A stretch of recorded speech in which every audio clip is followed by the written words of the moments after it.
دیکھو آپ محلے کے بڑے تھے, آپ بڑے سیاستدان تھے, آپ صدر بھی آپ تھے, وزیر اعظم بھی آپ تھے, سارے اختیارات آپ کے پاس تھے, لیکن آپ کو ایک برائی کی عادت پڑ گئی سٹا لگانے کی. آپ چرس پیتے تھے. معذرت, آپ نہیں پیتے تھے, ایک مثال دے رہا ہوں.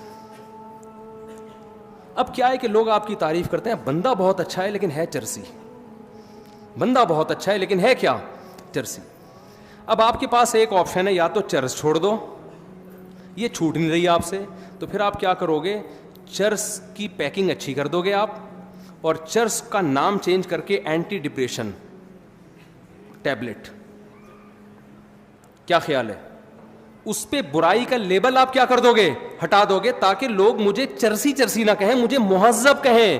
اور پھر آپ کا مقام اتنا بڑا ہوگا کہ تھوڑے دنوں میں جو چرس نہیں پیتا ہوگا لوگ اس کو دقیانوس, پینڈو, جاہل سمجھیں گے. چرسیوں کی معاشرے میں کیا ہوگی, عزت. پھر اگر کوئی آپ کے گھر میں رشتہ لے کر آئے گا, آپ کہتے ہیں بھائی پیتا ہے کہ نہیں پیتا, وہ کہے گا نہیں پیتا, دقیانوس, بیکورڈ, دفعہ یہاں سے.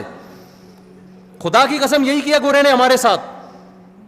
جو لڑکیاں پردہ کرتی ہیں, اسکارف لیتی ہیں, حجاب کرتی ہیں, گھروں میں رہتی ہیں, بھائی کا احترام, باپ کا احترام, ماں کا احترام, کسی غیر مرد کی طرف نظر نہیں اٹھانا. جب نکاح کا موقع آیا, ابا سے پوچھا, ابا نے کہا ہاں بھائی ٹھیک ہے, عزت کے ساتھ رخصت کر دی, شوہر کے ساتھ وفا کر رہی ہے. پھر میاں بھی بڑا اچھا ماشاءاللہ, وہ بھی نہ کسی خاتون کو نگاہ بھر کے دیکھتا ہے, نہ ٹکٹکی باندھ کے دیکھتا ہے. اسے پتہ ہے جی میرے گھر میں میری بیگم آ گئی, بہت اچھا. اور جناب خود بھی بڑا نمازی, پرہیزگار, حاجی, دفتروں میں جاتا ہے, ٹائم پہ جاتا ہے, ٹائم سے واپس آتا ہے, ایمانداری کے ساتھ جاب کر رہا ہے, لوگوں کی خدمت کر رہا ہے. تو ہونا یہ چاہیے تھا بھائی زبردست انسان ہے.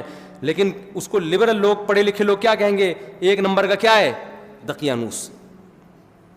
گرل فرینڈ بوائے فرینڈ رکھ رہے ہیں لوگ, لڑکیوں سے دوستیاں ہو رہی ہیں, یونیورسٹیوں میں کو ایجوکیشن سسٹم ہے, فیمیل ٹیچر پڑھا رہی ہے اور لڑکے پڑھ رہے ہیں. اس کو ماڈرنزم سمجھا جاتا ہے, اس کو سمجھاتے یہ اچھا معاشرہ ہے جہاں عورت کی عزت ہو رہی ہے. سمجھ میں آ رہی ہے بات. برقع پہنا دی عورت کو, او ہو یہ لوگ تو ظالم ہیں. ابے عورت کو کمبختو برقع پہنا کے مردوں کی عیاشی رکتی ہے, عورت کی نہیں رکتی. عورت جتنا بے لباس گھومے گی مزہ تو مردوں کو آئے گا, عورت کو تھوڑی آئے گا. یہ عجیب قسم کی فضول قسم کا فلسفہ ہے کہ عورت کو کپڑوں سے آزاد کرنے کو عورت کی آزادی سمجھا جا رہا ہے. عورت جتنا کپڑوں سے آزاد ہوگی مزے کس کو آئیں گے, مردوں کو آئیں گے. جتنے کپڑے پہنے گی تو مردوں کے مزے خراب ہوں گے. مردوں کی عیاشی پہ لیبل کس کا لگا دیا, عورت کی آزادی کا. یہ گورے نے آپ کے ساتھ یہ کام کیا ہے.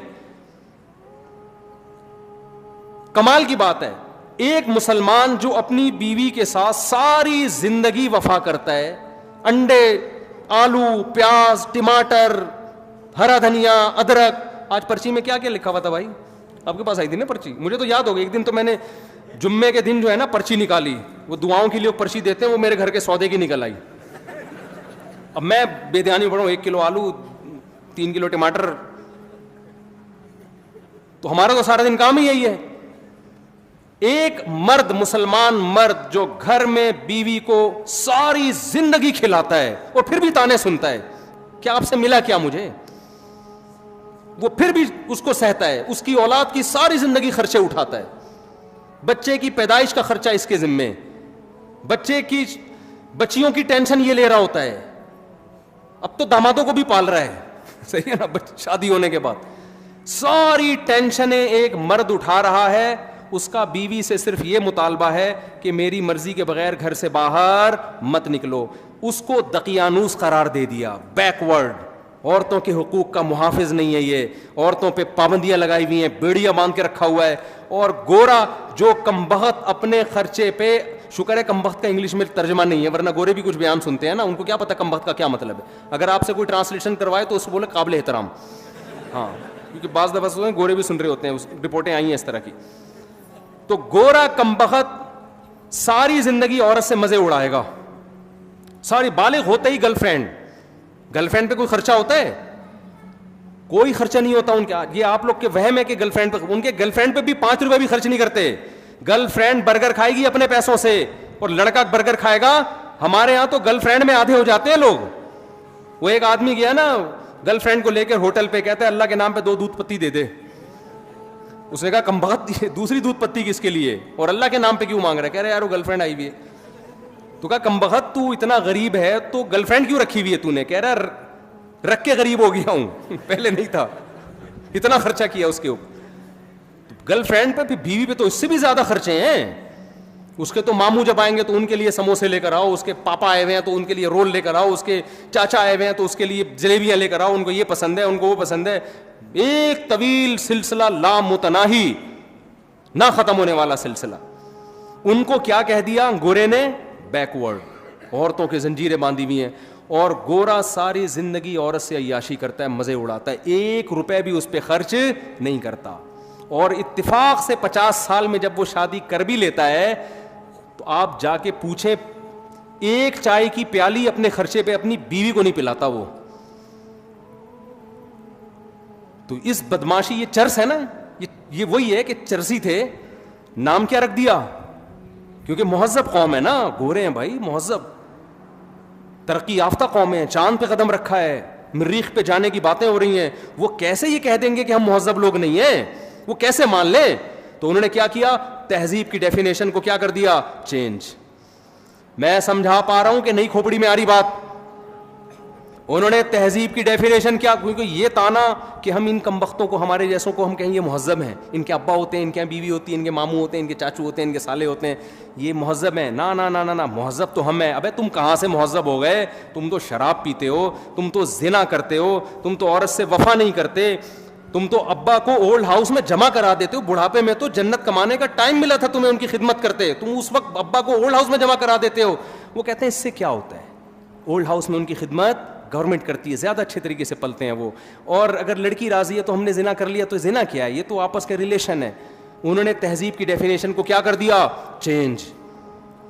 مذہب ہمیں اس ڈیفینیشن کو چینج کرنے بولو نہیں دیتا. مذہب کہتا ہے لا تقربوا الزنا. دو قسمیں ہوتی ہیں, ایک جانور میں بھی ہے, کچھ جوڑے بنا کے رہتے ہیں اور کچھ گدھے گھوڑوں کی طرح رہتے ہیں. تم نے گدھے گھوڑے نہیں بننا, تم نے نکاح کر کے رہنا ہے.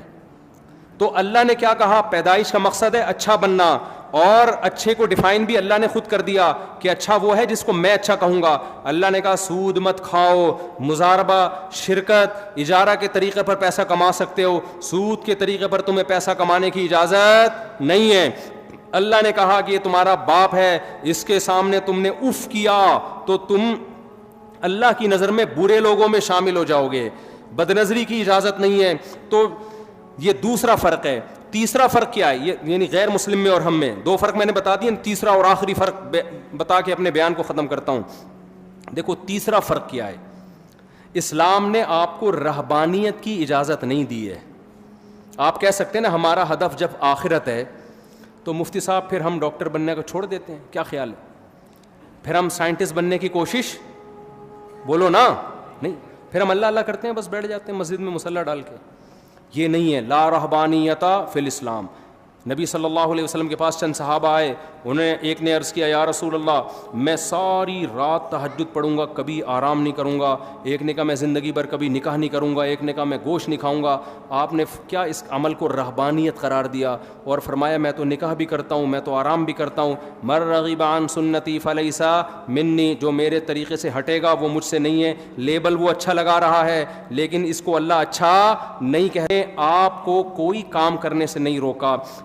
آپ نے جو ہدف بنانا ہے نا, آخرت ہدف ہے. لیبلوکم ایکم احسن عملا, کہ اللہ دیکھنا چاہتے ہیں اچھا عمل کون کر رہا ہے. تو اچھے کی ڈیفینیشن میں یہ قطعاً نہیں ہے کہ آپ ایجوکیشن چھوڑ دو, آپ ترقی کرنا چھوڑ دو. نا نا نا نا نا. اچھے کی ڈیفینیشن میں قرآن نے بیان کیا ومن اراد الآخرہ, جو بھی کام کرو آپ اس میں نیت کیا کرو؟ آخرت.